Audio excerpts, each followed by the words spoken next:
Good evening, everybody. My name is Marie Dorigny. I am the Administrative Director of the Columbia Institute for Ideas and Imagination at Reed Hall in Paris. And I'm delighted to be introducing this event today. This debate is, this event is called, Is There a European Identity?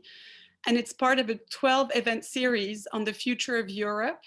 It was conceived and created jointly by the European Institute, the Columbia Global Centers in Paris, and the Alliance program. I'm very honored to introduce the moderator of today's discussion, my colleague, Mark Mazower. Mark is the Ira D. Wallach Professor of History at Columbia University, and he specializes in modern Greece, 20th century Europe, and international history. He comments on international affairs and reviews books for the Financial Times, The Nation, the London Review of Books, the New York Review of Books, and others. In 2016, he made a film called Techniques of the Body, a meditation on the refugee crisis in Greek history with the director Konstantin Giannaris. And his most recent book is What You Did Not Tell, a Russian past and the journey home, that was published by the Other Press in 2017, a family history. He is the founding director of the Columbia Institute for Ideas and Imagination, which opened at Reed Hall in Paris in the fall of 2018, and which brings together scholars with leading artists, writers, composers, and filmmakers from around the world. Mark, I will hand it over to you so you can introduce the panelists. Thank you. Thank you very much, Marie, and welcome everybody.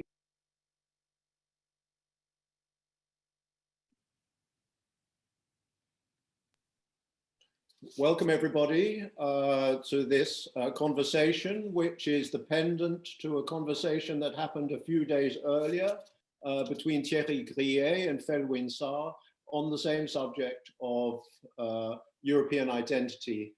I'd like to introduce our speakers, but before I do, I just want to share with you the unfortunate news that Deborah Levy will not be joining us this afternoon because she had a family crisis, and so she sends her apologies, but we will nevertheless, I'm sure, have an interesting conversation that I'm looking forward to.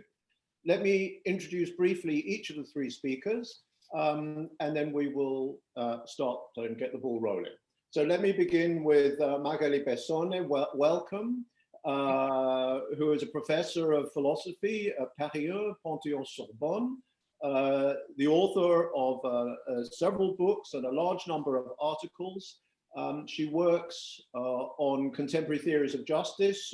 She's written about rules, I think. You've written about Du Bois.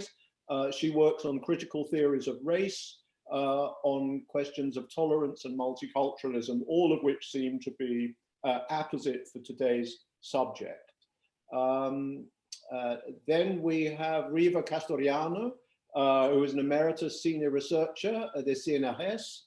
Welcome, Riva, teaching at Sciences Po, a PhD in sociology from the Ecole des Hautes Études en Sciences Sociales.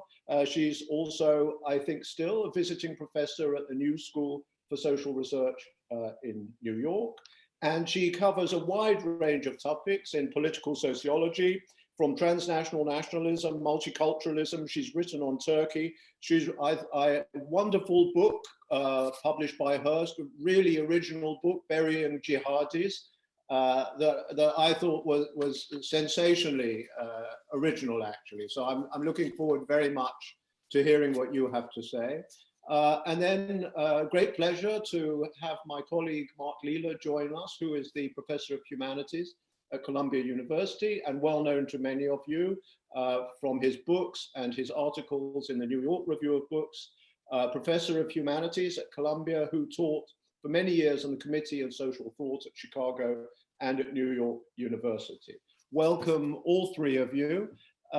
We have to discuss this slippery question that I don't quite know how to hold or to get my hands on, the question of European identity. I, on the whole, tend to run away whenever I come across the phrase European identity, but perhaps you'll persuade me that I shouldn't do that. And one of the reasons that I should be grateful to the organizers of today's conversation is it sent me back to a document that I didn't know existed, which was the European Community's 1973 Declaration on European Identity.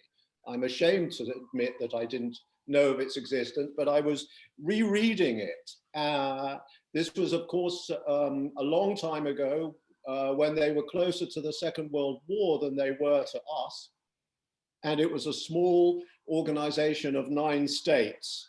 And they talk about unity, unity as an achievement, unity as a necessity, as they put it, to ensure the survival of the civilization. And then they go into the usual checklist of European values that they're determined to preserve: representative democracy, the rule of law, social justice, respect for human rights. All this, of course, at a time when there were still dictatorships in the Iberian Peninsula and in Greece, and when the Iron Curtain was very much in existence. And they talk too about fundamental elements of the European identity. There's been no shortage of European identity talk since then, sometimes initiated from the top, and sometimes seeming to well up from somewhere below. And so perhaps we can we'll start with this discourse, Magali Bessone. Perhaps you can tell us to what extent you've found the term useful in your own work, and what you think the things are that we should bear in mind when we talk about it.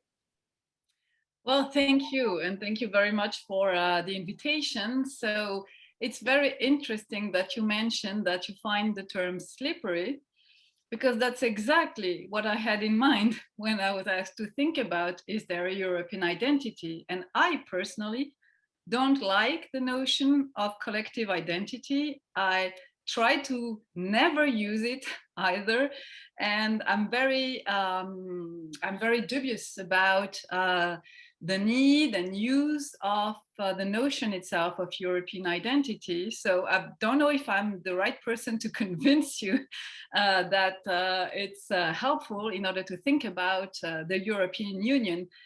So what I was thinking when preparing this talk is that it's probably useful indeed in order to understand what we may want to mean with European identity. It's probably useful to use a sort of Wittgensteinian method and try to see how it's used, when it's used, and in order to mean what type of thing in what type of context. And what I found particularly interesting is that right now, really the notion of European identity is particularly used in an exclusionary sense by people who call themselves the political group Identity and Democracy, which was launched in the European Parliament in June 2019.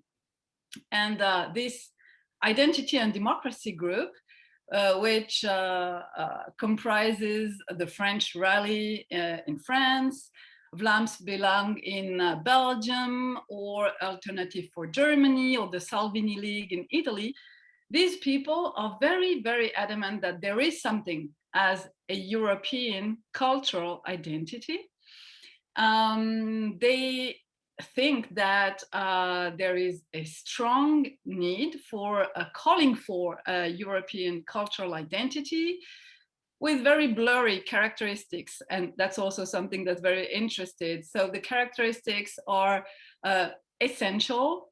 They are inherited from a somewhat fantasized past or a mythic past. And then it might come from ancient Greece, or Christian Middle Age, or the 18th century Enlightenment. You don't know really, but it's very important that we have a cultural heritage. And from this past, continuously, I mean, with a sort of sense of continuity, now we have a sort of homogeneous, close, patrimonial culture common to all European people. And they are the ones who also exactly at the same time and with the same type of words, etc., profess a very strong skepticism for a common political identity. So on one hand, they defend the existence and the essential existence, I mean, with essential characteristics of cultural identity. And on the other hand, they are very skeptic about the need, the value, the importance, the meaning of a common political identity.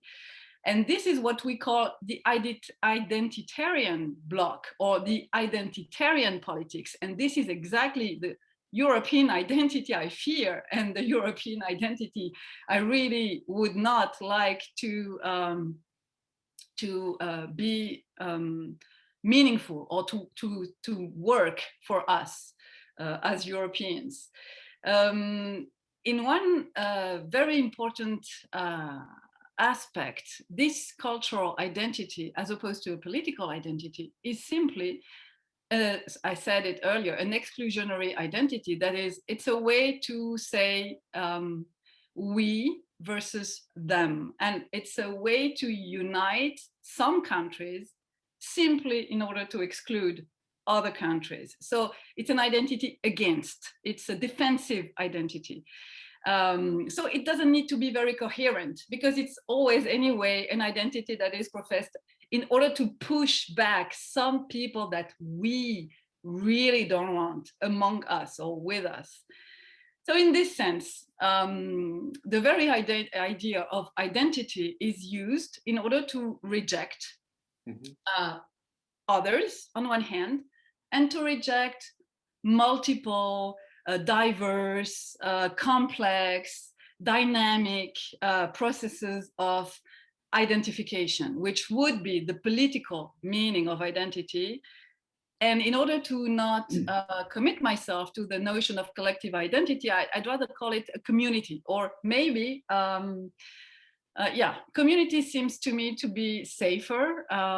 And in this sense, the type of processual identification that I would see happening in Europe and for Europe is a political project that could translate into very strong legal European citizenship that would not put the emphasis on the union, but on the citizens.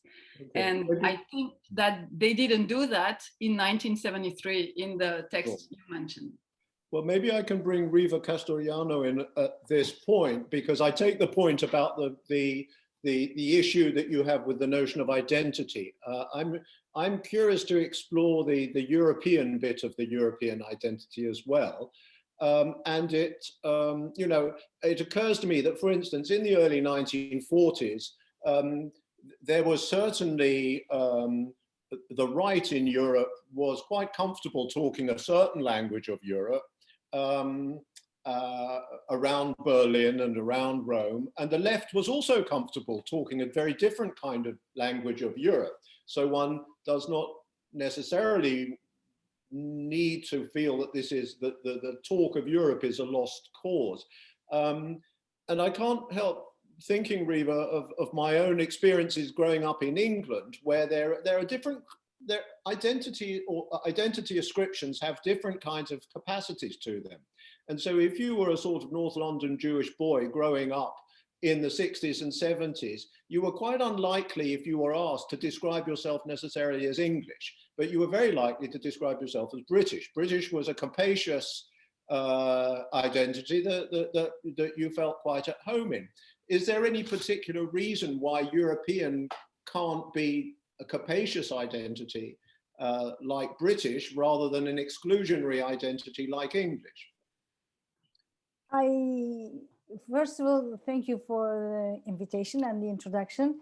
And I was wondering in the 90s if there is what kind of identity we can imagine for Europe. And you didn't mention, but I have this collective book, What Identity for Europe? And I was wondering, the debate was around multiculturalism, as multiculturalism dividing the nations, dividing the political communities.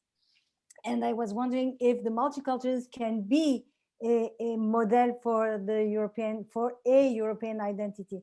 At that time, there was not many books or articles on the identity issue concerning the European Union. And I will join Magali saying that I considered Europe as a political project. And as a political project, I thought that maybe an identity for Europe can lead us to share a common citizenship, the European space being a common good that we can share, and then discuss the multiculturalism, all these different cultures, different languages, regions, and nationalities even. And that time the debate came with the Maastricht Treaty. The real identity issue came with the Maastricht Treaty and the discussion on citizenship of the Union and what kind of citizenship it was, the post-national citizenship defended by some political theories. And then came the Constitution. The debate on the Constitution brought an identity. Civilization was at the core, culture was at the core, and this was much more exclusionary. Who will be in, who will be out. And personally, I prefer to define myself as European rather than as one nationality. But this is, of course, a personal choice because I want to be beyond any. You can be British, but I cannot be I cannot define an imperial identity. But a European identity was something that, the idea, an identity for Europe based on this political project, on its normative power, would have been some shared identification rather to a project that was the basis for identity for me. And no, please. You wanted to say something? No. Yes.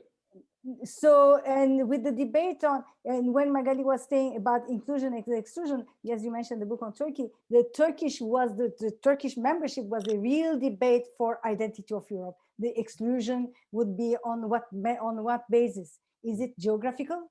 Is it philosophical? Is it religious? Is it cultural? So then all the ambiguity around an identity for Europe came up. It's much easier to define an identity by exclusion than by inclusion.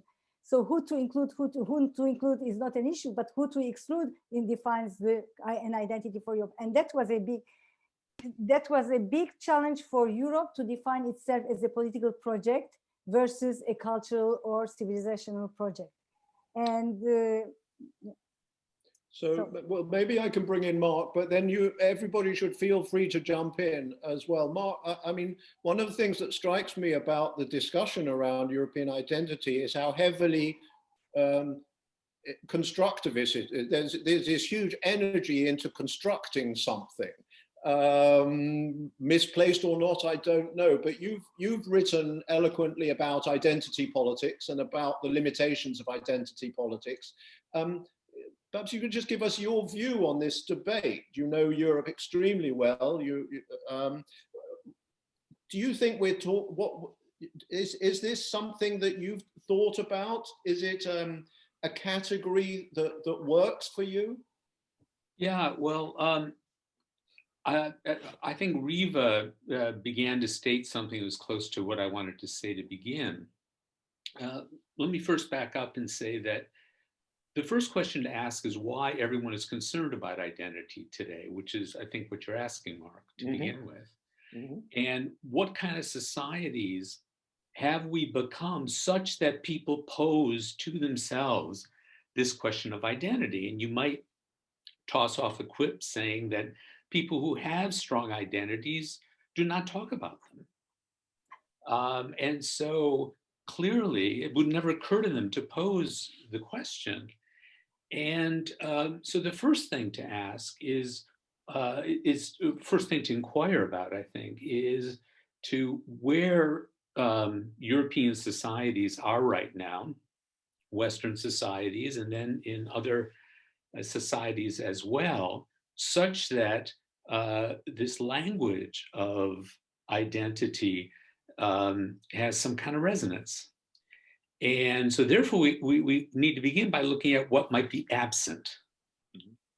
And that is absence of all sorts of other ties that used to be given or taken as given before, beginning with familial ties, going up to national ties, and so on.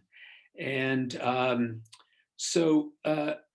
and what's particularly striking to me about the use of the word, rather than the word identification, which Riva used, is that it presumes a kind of, or implies that we have a little homunculus within ourselves, a little self within ourselves that is our identity. It's a thing, or it's a plant that has to be watered. It's something that's cultivated. And that's quite different from an identification. I'm a fan of the University of Michigan football team. When they lose, they're sad and I'm sad. I identify with the team.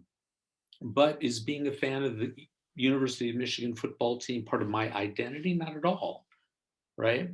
And so there are two questions to ask. We're two ways of looking at the question in regards to Europe. One is in terms of identity in this strong sense, the other is in the sense of identification. So just to talk about identification, in 2010, I happened to be in Shanghai when there was the Shanghai Expo. And I don't know if any of you were there or had seen pictures of these extraordinary pavilions that every country made, except the United States, which turned it into a kind of food court.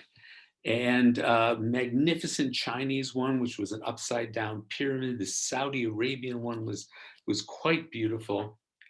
And then there was one for the EU.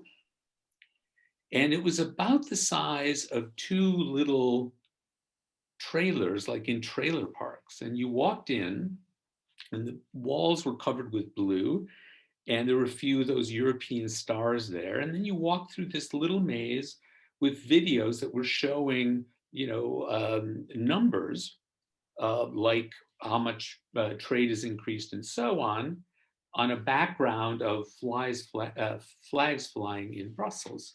I get to the end of it, and there's a little stand where I can buy European trinkets. So the little yellow European star attached to I think I bought the one that was a keychain. And I walked out, and that was European identity, as opposed to these other magnificent buildings. And so I think that what's crucial for self-government in any republic or any democracy is that people identify with the state or the nation to the extent that is necessary for them to make sacrifices for others. That when you identify to a collective, you have some skin in the game. You're willing to be taxed for other people. You're willing to see services delivered. You're willing to be inclusive and to bring people in. But if you don't have some kind of identification with an institution, a political institution, you don't have much to rely on to get people to sacrifice for others. And that's what's striking me, and I talk about this in my book, The Once and Future Liberal, is that the liberal left would like to have a very active state in which services are provided, people are brought in, and so on, but are skittish about the psychological state of identification with the nation or the government. You can't have it both ways. If you want active government, if you want a strong sense of responsibility in the state, you must have some sense of identification with the whole. But Mark, can I stop you for a second and question the analogy? Because I can see the argument for a particular state, a particular republic. The European Union is a very strange beast. Yeah. It may well be that many people in the union, at the top of the union, would like it to be a republic, but it certainly hasn't been. And yet there have been fairly significant examples of burden sharing already, from the common agricultural policy to social policy to the latest COVID aid packages and so on. It's very striking to me that without actually a great sense of being all European in some strong cultural sense, nevertheless, this funny composite organization works. And so maybe what all this discussion about European identity is really about is very practical things that we've already touched on to some extent, such as who else should be admitted into the club, in particular should Turkey, what internal rules should be defended in the name of what values, i.e. when should you tell the Polish government or the Hungarian government that they have gone to, those actually are very practical questions, and then the European identity thing gets wheeled out as a way of helping to try to find answers to those questions. So I throw that home to everybody, really. Maybe some of this is about just helping the union tackle some real issues that it faces. But the problem is that it gets bound up in all these sorts of questions about, you know, should we defend Mozart, or who is at the heart of Europe, which seem to be very extraneous to the basic questions. If I can just say that quickly before others speak, that was the next part of that was the next thing I was going to say is the European Union is not a republic. So to what degree do we need this identification? Or whether the model is really a kind of Tocquevillian self-interest properly understood. And that the reason we bail out Greece is not because we identify with the European project or something cultural, but because if we don't, then there are going to be consequences for us. It's striking, though, that there are sort of trans-political identities that have become, or identifications that have become significant. When I was thinking about responding today, it struck me that a much more powerful flag in Europe that one sees that people identify with, that's not a national flag, is not the European Union flag, it's the LGBT rainbow flag. That has become a source of identification globally for all sorts of people that have motivated action. And I think that's a new development we need to think about in thinking about what kind of identities and connections there are out in the political sphere today. That's all. Thank you. Riva, I see you nodding. Please just jump in. Okay, thank you, Mark. I agree with you in concerning identity and identification. When I talk about identification concerning the European Union, I think of action. I think of a political participation. I think of participating into values. And I'm very happy that you brought the LGBT, because this is the rainbow, the flag, the European flag doesn't mean anything. May 9 doesn't mean anything. This 9th Symphony of Beethoven doesn't mean anything for Europeans. But the action to take part of a project can be done through an identification, not through an identity. So that's why I use the term, it's in the action, in the participation, in the motivation, in the participating in this project that creates, that is a basis for identification, or an identification basis for participation. So the same, today the universal value is not, the universal mobilization, as you say, is not the European Union, is not participating in the construction of this Europe totally in crisis. But maybe some other issues like LGTB, like climate change issues, etc., that will create, that will make an involvement in the project that will create an identification with the project, not with an entity. It's not a state, it's not a nation. We know that Europe is not some defended a federal state, some defended an identity, a political community, none of that. But a project in which I want to take part, and I want to identify myself and show that I want to take part. This is why I use the term identification rather than identity. What is a European identity? What identity for Europe? What can be, how can we imagine an identity on such a diverse, heterogeneous, multiple, in many ways, societies and nations and peoples to some extent? Can we talk about the European people as well?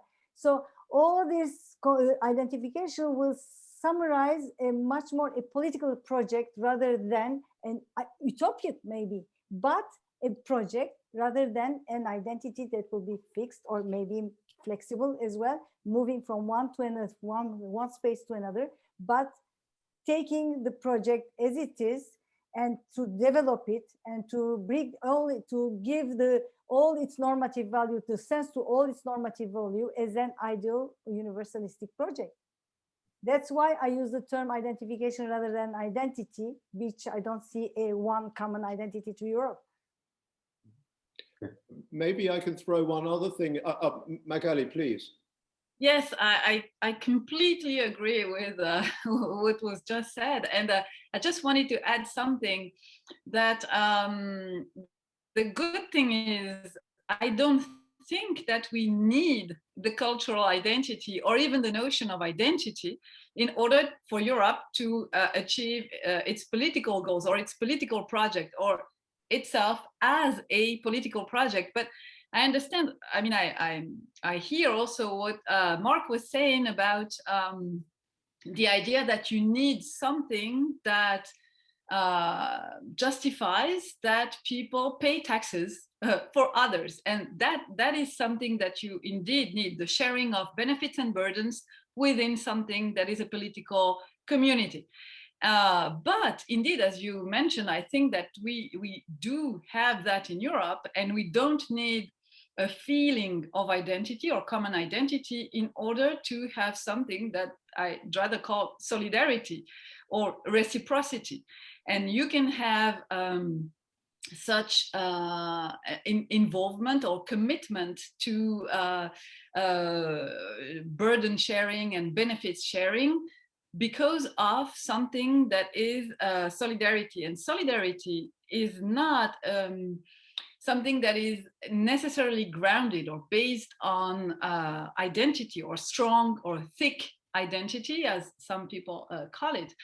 You can have a feeling of solidarity or the importance of solidarity based on common experiences, and I would say common political experiences. That is, you can have solidarity between classes of people or groups of people, of vulnerable people, sharing domination, sharing all sorts of difficulties, but you can also have solidarity based on values.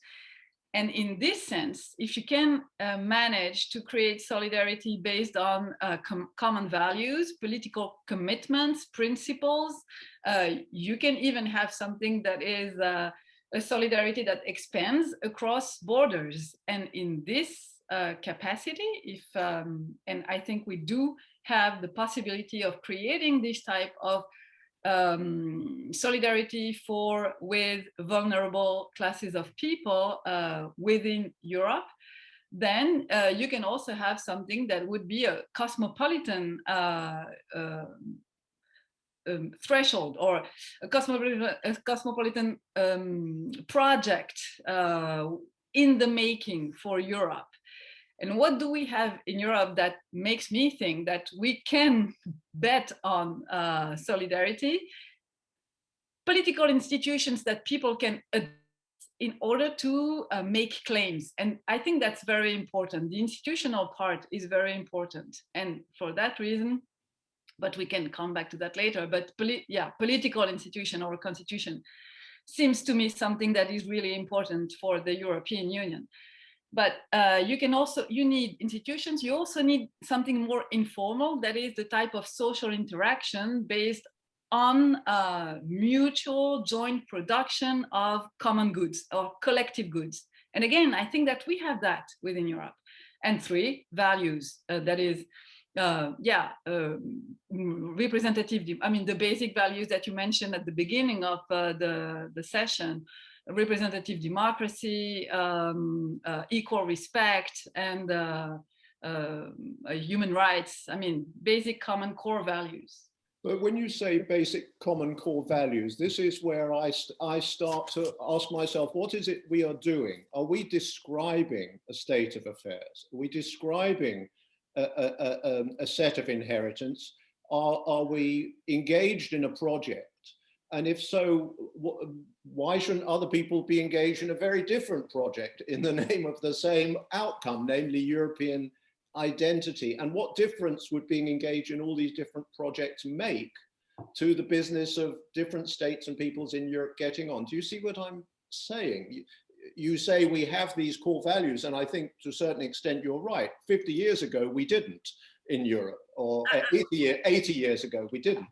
I think that Mark wants to speak, but no, I just want to say, I'm not saying we have these common core values as, you know, a very obvious practice or type of actions, to use Riva's word, which I really like also. I think it's actions rather than symbols that make Europe. But no, I think we want to have a future-oriented project, political project, in which we would together defend these common core values. I'm not saying that these common core values, again, come from the past, or that we are sitting very calmly and on these values. I think they always have to be reasserted and reenacted, because I think values are only things that you make happen, you know, and they are not things that you can rest on. Mark, well, yeah, I'd like to push back a little against what Magali just said, and also, in a sense, argue against myself a little bit. That is that all this talk of values, I think, just ignores how it is that people learn values. They learn values through affect. They learn values through feeling, not by being taught principles. And I've never understood the, to me, exaggerated fear of national feeling in Europe in recent decades, when national feeling is incredible social capital. Why would you want to throw that away? It's a given there that people will feel something for each other. And it's possible, once you have a feeling, then to redirect it through argument, through education, and so on. But there's a kind of hidden rationalism behind all of this that we don't apply to our kids. When we look at communities outside of Europe and outside of the West, we find those bonds to be wonderful and rich and contributing to a good life. We develop romantic longings for that. But when it comes to ourselves, we simply have, it seems to me, need to get over this instinctive hostility to national feeling and instead try to enlighten it and direct it. But we are lacking in social capital increasingly in our advanced societies. There's an atomization of social life, beginning with the family and in local communities, and it's exacerbated by a globalized economy that can, shift the fortunes of a town or a region instantaneously by moving capital around. So I want to make a case for national feeling and for putting in relation to the European project, but not to throwing it away. It's simply, I think, psychologically naive to simply talk about these values that we can teach and expect they're going to motivate action. please, Riva. Yes, I was thinking, I agree with Mark when he says that you cannot teach this. I mean, you cannot learn through institutions, all these values. Although European Union, formed by these supranational institutions and their normative power, try to do that. And this is, I think, where the mistake is. The most abstract and most the core value of the European Union, if we say that it's human rights, this is the word that comes everywhere. And like, I forget his name now,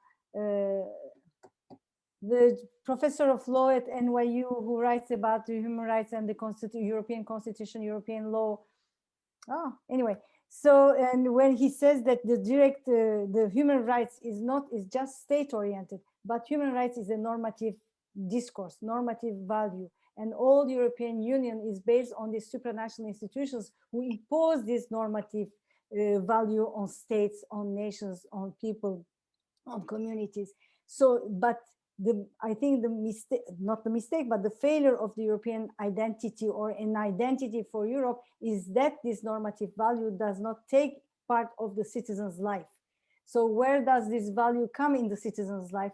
Through feelings, maybe, I didn't think in these terms, but through a kind of education, much a smaller space of education, rather this supranational normativity imposed on states and from states to individuals, or the other way around, from individuals reporting to supranational institutions and waiting for a reaction against these national feelings or against states. So I think the European identity brings us to think in multiple levels of individuals, of community, local community, of nation, of state, and something that embraces all of it, that we called it values, and we give this responsibility of values to supranational institutions, and without any direct influence of citizens and their everyday life and their everyday and on their feeling with regard to Europe in terms of, sorry again, identification with the European project. You know, it's interesting that Mazzini, who was, of course, very sensitive to the question of national feeling, saw no contradiction between being an ardent nationalist and an ardent European as well. I think the feelings were very much within the nation, and yet at the same time, for him, and yet at the same time, the cooperation among Europeans was very meaningful. But we have a couple of questions that listeners are starting to send in, and I invite other listeners to send them in if they want to. So maybe I can try out one or two on the panelists, and feel free to respond if you would like to. So one is picking up, Magali, what you were saying. In regards to Magali's comments, can we say that European Union institutions are playing the central role in implementing the European identity? To take up something that we've just been talking about, is that part of the phenomenon here, that this is all coming from a number of the impetus has been coming from a number of centralized institutions at the European level? So I'm not sure I understand the question, or at least I think there are at least two ways to reply. One is some sort of empirical reply. As you mentioned, the first time the term European identity appeared was in 1973, where it was indeed an endeavor of the 9 country members of the time to create something that would be a European identity in order to foster European integration. So from that point of view, yes, we can say that the idea, or some of the idea of European identity was created by, or was coined at least by an institution in order to serve some goal, some objective, and that would be to form a more perfect union. I mean, to use another context. But as I said, I'm not really convinced that we need anything as a European identity in order, or in a very strong, thick cultural sense of the term, in order to commit ourselves to a European community or a European project, which I think can really work in a much more fluid manner, and accepting the diversity, the plurality of several dimensions of the many identities of people who are members, I mean, ordinary members, individual members of the European Union, who may be sometimes French and sometimes women and sometimes transgender and sometimes Jewish, to name just a few of these other collective identities which were mentioned in the conversation earlier. And I think all these is fine, because identities are by definition multiple, fluid, and contextual. From that, and I would just like to add something about the idea of values and feelings, because I was really interested by your remark, Mark. Yeah, I don't think I really don't think that people learn values indeed, I mean, top down, or because they are taught to have or hold such and such value. Or if they do, indeed, it has to be a very complex way of learning it through a type of moral education. And moral education, as we know, indeed needs feelings. And from that point of view, I'm very human. And I think that we need to have both norms, values, and feelings in order to have a much more complex moral economy of our times. But values are, at the end, the things or something that we want to defend. And I think that that's how I would defend a value, something that we want to defend because we together, and the we is important, we together want to say that it has a specific or special significance for us. We want to defend it. And we have to learn how to want to defend a value. And this is where I agree, feelings come into play. But I think that there is not necessarily an opposition between both values and feelings. And I think that feelings can be political too. So there is no opposition between feelings and politics, or a political project and the moral feeling or moral education. But that's just maybe another conversation. So there's a question about globalization, which and its impact, its possible impact on this. And I just wanted to elaborate myself a little bit about that. Mark, you said, you know, we exist in this very unforgiving landscape of global vulnerability where entire communities can find themselves pauperized by seemingly anonymous decisions instantly.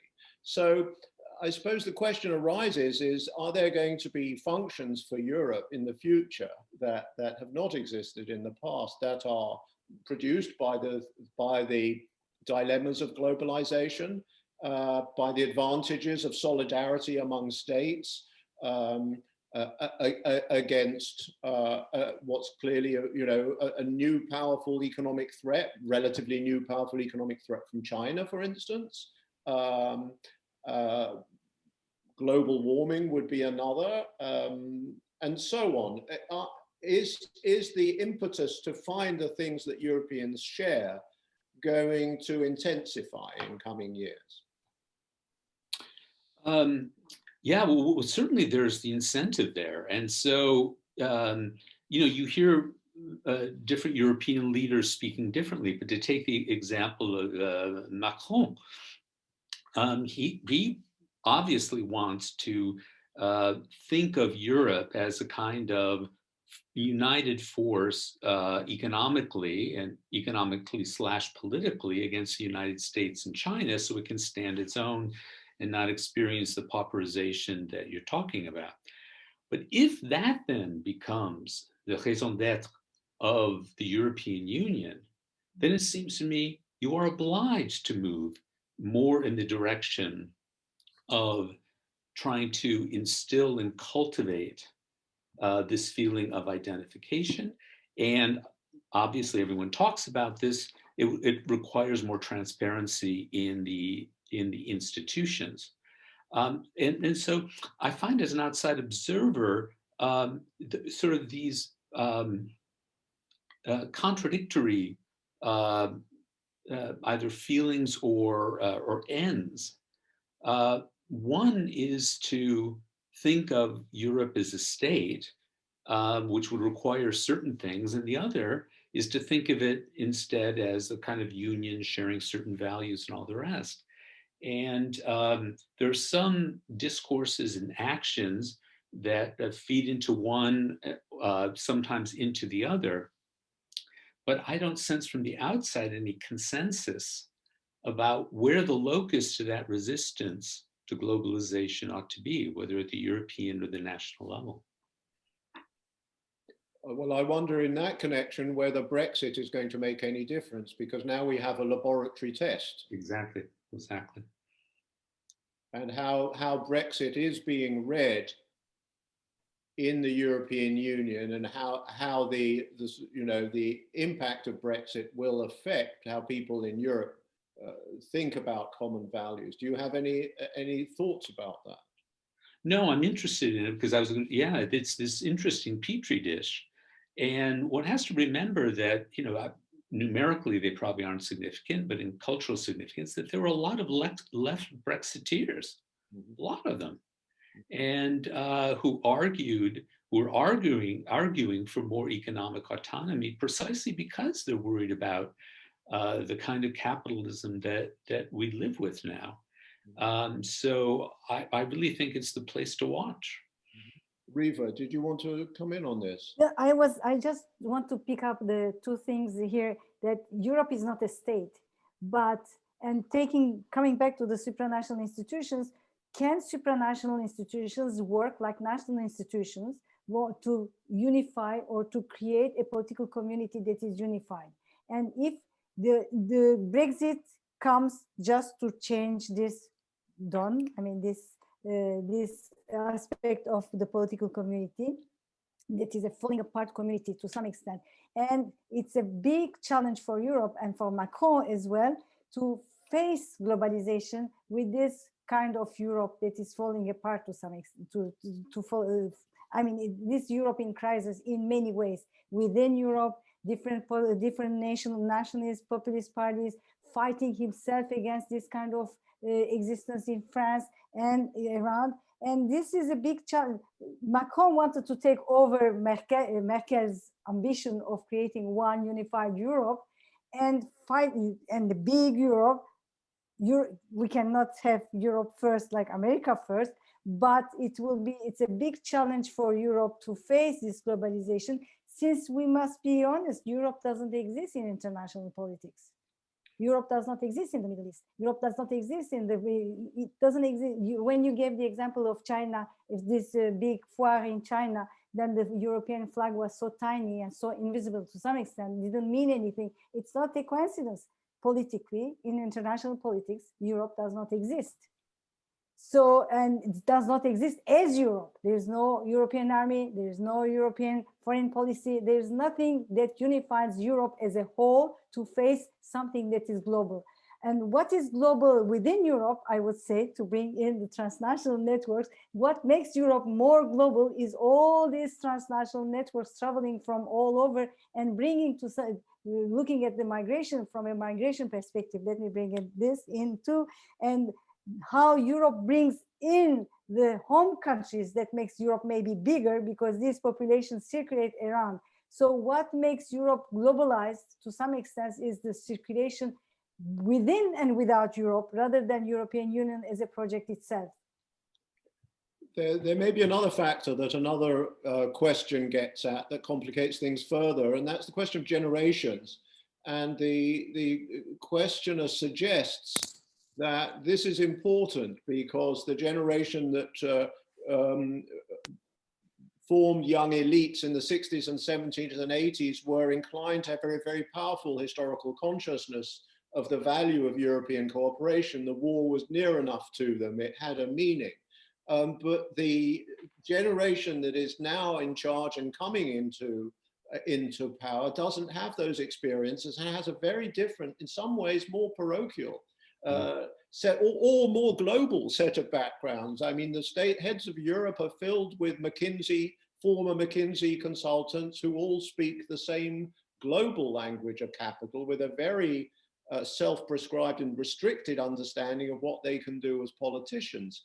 And without the commitment at anything more than a strategic level to the value of European cooperation. So it would be interesting to if you have any thoughts about how the succession of generations is playing a role here.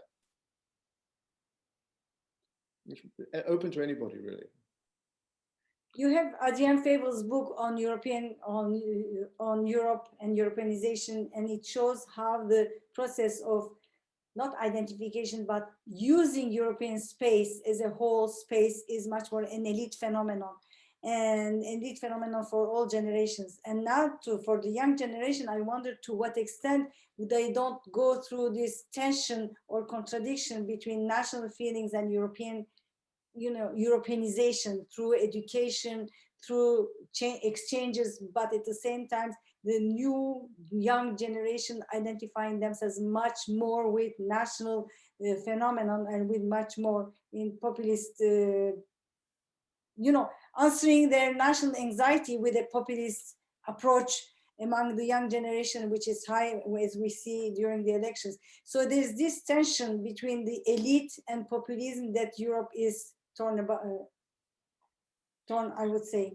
Yeah, I was struck. I taught at Sciences Po fall before last, so 2019, and I was struck by, and I was doing a course on political reaction, and so we were reading all these works from the 20th century, and it was so it really brought out students' views about politics. It was very striking to me, as I think Mark was hinting at, is that. Not only was there a kind of resistance to thinking about national identity because of concern about minority groups, so there is a kind of identity politics that's there, but also how globalized they are in another sense, in the sense of, speak an older language in an uprooted sense, that their music is international. The books they read, they were mainly on the left, but not all, had an international scope. All these, students I had on the left who were reading all these polity press books and that are translated or not, and sort of they belonged to a kind of saw themselves, or I saw them as seeing themselves as part of a global left. And so one of the interesting phenomena I think we're experiencing right now is that we're seeing, and with the decline of identification with the nation and it not being replaced by some European superstructure, that it's not just economic relations that are being globalized. It's taste, it's politics, it's passions. And so you have there's been an internationalization of identity politics that kids and it's generational, that share in all these different places. Similarly, on the right, you have an internationalization of nationalism, that there are groups on the right that are nationalistic that are in contact with each other. And they feed off of each other because they read the same sorts of books and things like that. And I'm not sure what to say about that, but it does seem to be a generational shift there. And so that would seem to mean it would be one more barrier to young people being identified just to Europe, as opposed to in this more global sense tied to various ideas. Well, you raised the question that I think we would have discussed more had Deborah Levy been with us, which is whether there is necessarily a congruence between a set of cultural preferences and a set of political preferences. And the talk of values tends to elide the two in a way that can be a little deceptive. I mean, one of the questioners has just posted a question that I thought was interesting, inviting us to think about Russia's role in all of this. I mean, culturally, there seems to me to be no question of the integrated part that Russian literature, Russian music, art played in any definition of European culture. This is beyond Europe. What Mark is describing is beyond Europe. Well, but so there is this question now about whether does Europe, what does Europe mean at all in cultural terms when you have 12-year-olds whose primary reading matter is Japanese manga comics in English? I mean, they're reading that more than anything that came out in Italian or German.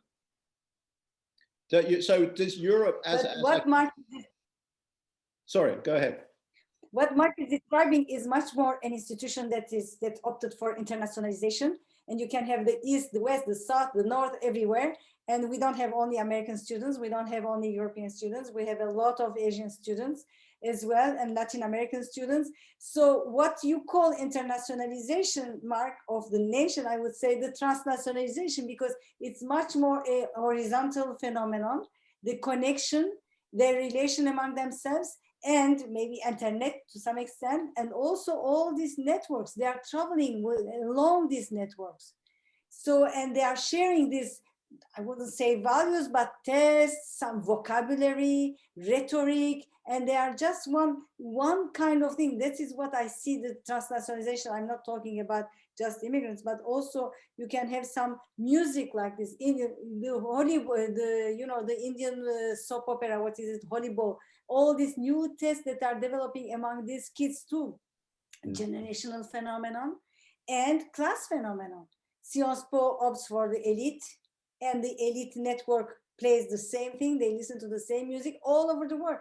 They come for 3 years to Sciences Po, they spread, and then the networks exist. So this is a classical phenomenon, but it's much more dense, and maybe Europe in this sense, through education, can play a role in the globalization. But what this conversation makes me wonder as we come to a close, and I'd really like your thoughts about this, is whether this whole talk about European values and European culture isn't itself an artifact of the past.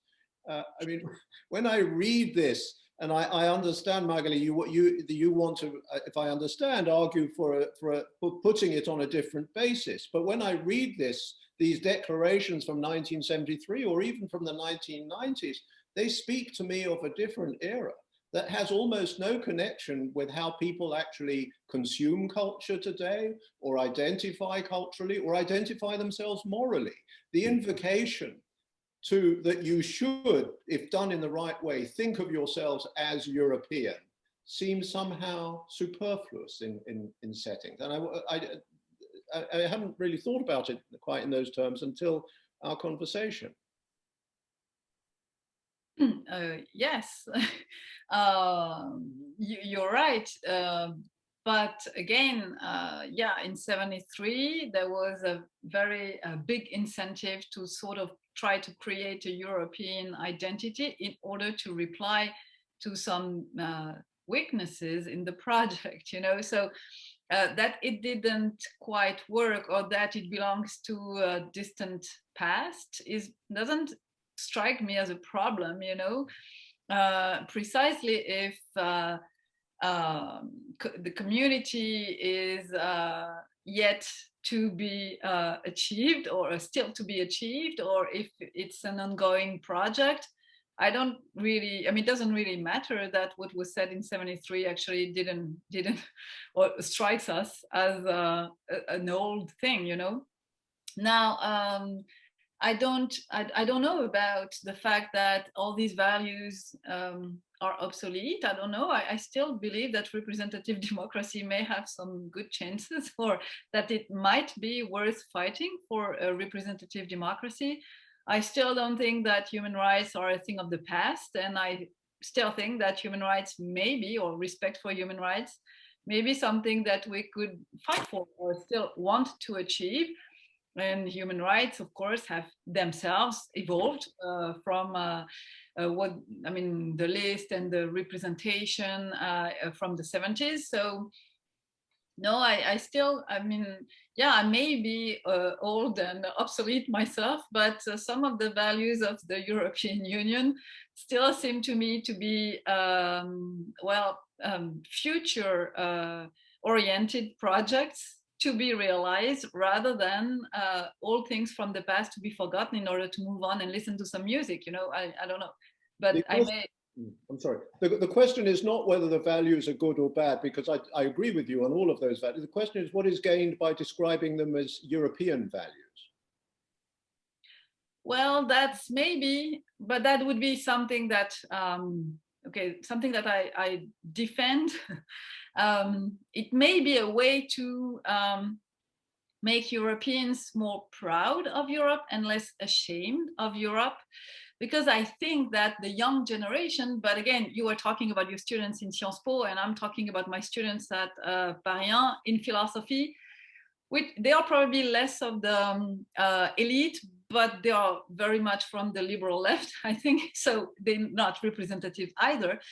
But they are very much ashamed of the way Europe is treating migrants, for instance. And I think that this kind of shame instead of pride in precisely some of the way we enact our values, that would be something to change, or we need to modify or transform the way we think that the way we relate to these values as they are enacted by Europe.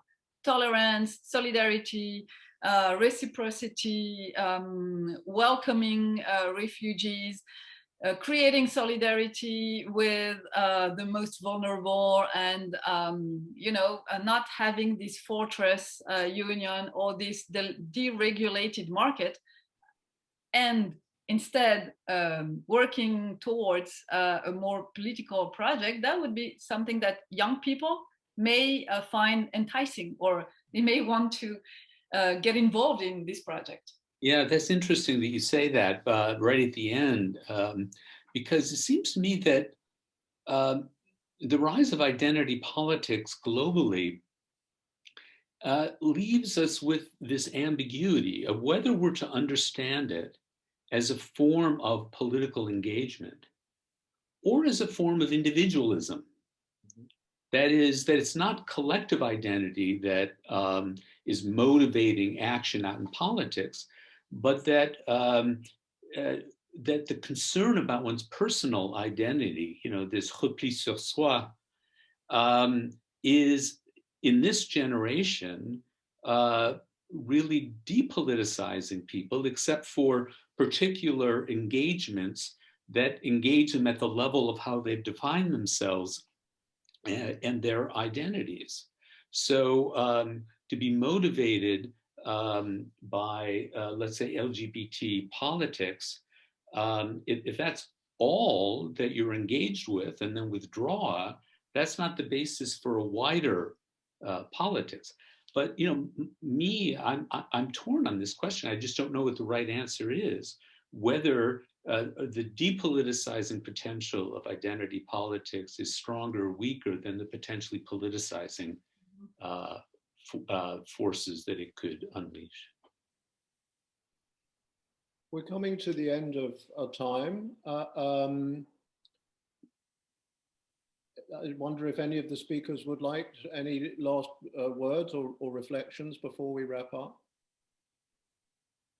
I think the whole question of identity is this tension that Mark is describing. All the tension, and not only individual, but collective, community identity, European identity, national identity, European identity, all identities is this tension between repli sur soi and opening. So opening will bring new dynamics because the identity is a dynamic phenomenon. Its politicization will bring it much more into a closure or more opening. So I think all identity is a basis for anxiety at every level. And this anxiety is explained by this tension that is between opening and repli sur soi. I don't know, you said it in French, so I say it in French. I wouldn't know how to say it in English. So I think it's always, it will remain an open question, and I think it will depend on how we are going to define based on the engagement of individuals and groups and communities, and even, I would say, nations and states and Europe. So I'm taking to every level this engagement for an identity formation or identification with a cause. Magali or Mark, would you like to say anything? No, the words identification with the cause are nice words to end with, I think. Because it's political, European political project, right? Exactly. Well, then it remains for me to thank all three of you very much. You've made me think a lot, and I think you've made a lot of other people think. So I'm very grateful to you all for taking the time to have this conversation. Thank you. And I'm going to hand back now to Marie Dorigny. Thank you very much. Thank you. Thank you, Mark. Thank you, everybody. On behalf of my colleagues at the Columbia Global Centers in Paris and the European Institute and the Alliance program, thank you very much for joining us today for a very interesting and illuminating debate, and for your questions and engaged participation.